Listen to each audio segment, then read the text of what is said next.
श्री गणेश की अद्भुत लीला की 8 कहानियाँ। कोई भी पूजा और आराधना करने के लिए गणेश जी को सबसे पहले याद किया जाता है। किसी भी शुभ कार्य की शुरुआत करने से पहले भगवान गणेश को बुलाया जाता है। हिंदू शास्त्रों के अनुसार ऐसा कहा गया है कि भगवान गणेश के स्मरण से पहले किसी भी देवी देवता की पूजा नहीं करनी चाहिए। शिव और पार्वती के संतान गणेश को हम कई नामों से पुकारते हैं, लेकिन बहुत ही कम लोग यह बात जानते हैं कि इंसान के शरीर और गज के सिर वाले भगवान गणेश ने यह आकृति किस कारणों से प्राप्त की है। तो इसीलिए आज हम आप लोगों को गणेश जी से संबंधित अनेक कथाएं और कहानियां सुनाएंगे। आज हम आप लोगों को ऐसे ही कुछ प्रसिद्ध कहानियों के बारे में विस्तार से बताएंगे जो गणेश जी से जुड़ी हुई हैं।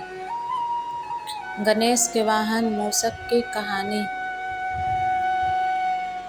गणेश जी ने अपना वाहन मूषक क्यों चुना, इस विषय में कई कथाएं मिलती हैं। एक कथा के अनुसार गजमुखासुर नामक एक असुर से गजानन का युद्ध हुआ। गजमुखासुर को यह वरदान प्राप्त था कि वह किसी अस्त्र से नहीं मर सकता। गणेश जी ने इसे मारने के लिए अपने एक दांत को तोड़ा और गजमुखासुर पर वार किया। गजमुखासुर इससे घबरा गया और मूषक बनकर भागने लगा। गणेश जी ने मूषक बने गजमुखासुर को अपने पास में बांध लिया। गजमुखासुर गणेश जी से क्षमा मांगने लगा। गणेश जी ने गजमुखासुर को अपना वाहन बनाकर जीवन दान दे दिया। एक अन्य कथा का जिक्र गणेश पुराण में मिलता है, जिसके अनुसार द्वापर युग में एक बहुत ही बलवान मूषक महर्षि पराशर के आश्रम में आकर महर्षि को परेशान करने लगा। उत्पाती मूषक ने महर्षि के आश्रम के मिट्टी के बर्तन तोड़ दिए, आश्रम में रखे अनाज को नष्ट कर दिया, ऋषियों के वस्त्र और ग्रंथों को कुतर डाला। महर्षि पराशर मूषक की इस करतूत से दुखी होकर गणेश जी की शरण में गए। गणेश जी महर्षि की भक्ति से प्रसन्न हुए और उत्पाती मूषक को पकड़ने के लिए अपना पास फेंका।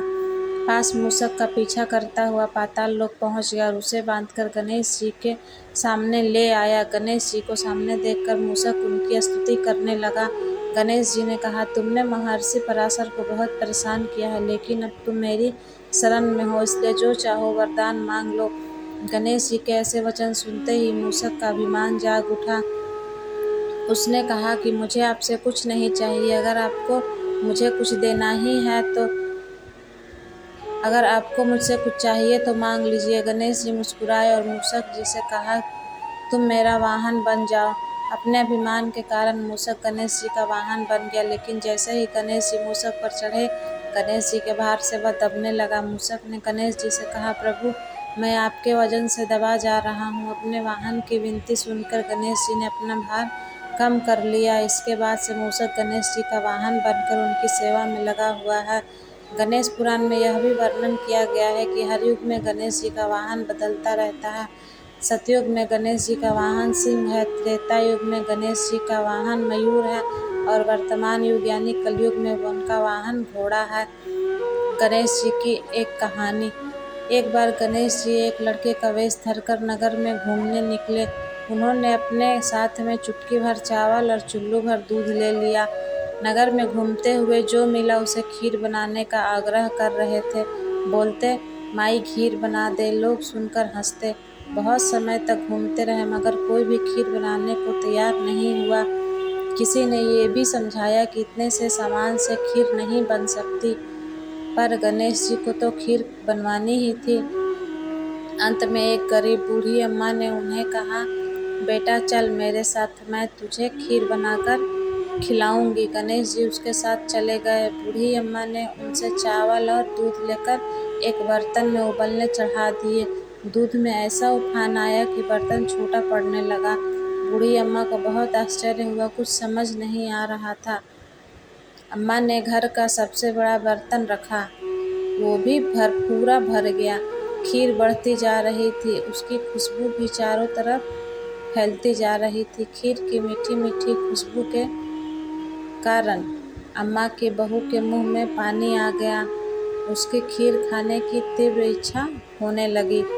उसने एक कटोरी में खीर निकाली और दरवाजे के पीछे बैठकर बोली, ले गणेश, तू भी खा, मैं भी खाऊं, और खीर खा ली। बूढ़ी अम्मा ने बाहर बैठे गणेश जी को आवाज़ लगाई, बेटा तेरी खीर तैयार है, आकर खा ले। गणेश जी बोले, अम्मा तेरी बहू ने भोग लगा दिया, मेरा पेट तो भर गया, खीर तू गाँव वालों को खिला दे। बूढ़ी अम्मा ने गाँव वालों को निमंत्रण दे आई। सब हंस रहे थे। अम्मा के पास तो खुद के खाने के लिए तो कुछ है नहीं, पता नहीं गाँव को कैसे खिलाएगी। पर फिर भी सब आए। बूढ़ी अम्मा ने सबको पेट भरकर खीर खिलाई। ऐसी स्वादिष्ट खीर उन्होंने आज तक नहीं खाई थी। सभी ने तृप्त होकर खीर खाई, लेकिन फिर भी खीर खत्म नहीं हुई, भंडार भरा ही रहा। हे गणेश जी महाराज, जैसे खीर का भगोना भरा रहा, वैसे ही हमारे घर का भंडार भी सदा भरे रखना। गणेश जी की दूसरी कहानी। एक दिन देवी पार्वती कैलाश पर स्नान की तैयारी कर रही थी। जैसा कि वह परेशान नहीं होना चाहती थी, उसने नंदी अपने पति शिव के बैल को दरवाजे की रक्षा करने और किसी को भी जाने नहीं देने के लिए कहा। पार्वती की इच्छाओं को पूरा करने के इरादे से नंदी ने ईमानदारी से अपना पद संभाला, लेकिन जब शिव घर आए और स्वाभाविक रूप से अंदर आना चाहते थे, तो नंदी को पहले शिव के प्रति वफादार होने के कारण उन्हें जाने देना पड़ा। इस मामूली सी बात पर पार्वती को गुस्सा आ गया, लेकिन इससे भी ज्यादा इस बात पर कि उनके पास खुद के प्रति उतना वफादार नहीं था जितना कि नंदी शिव के प्रति थे। इसलिए अपने शरीर से हल्दी का लेप लेकर उसमें प्राण फूंकते हुए उन्होंने गणेश को अपना वफादार पुत्र घोषित किया। अगली बार जब पार्वती ने स्नान करना चाहा, तो उन्होंने गणेश को दरवाजे पर गार्ड ड्यूटी पर तैनात कर दिया। समय के साथ शिव घर आए, लेकिन केवल इस अजीब लड़के को यह कहते हुए पाया कि वह अपने घर में प्रवेश नहीं कर सकते। क्रोधित होकर शिव ने अपनी सेना को लड़के को नष्ट करने का आदेश दिया, लेकिन वे सभी विफल रहे। स्वयं देवी के पुत्र होने के कारण गणेश के पास ऐसी शक्ति थी।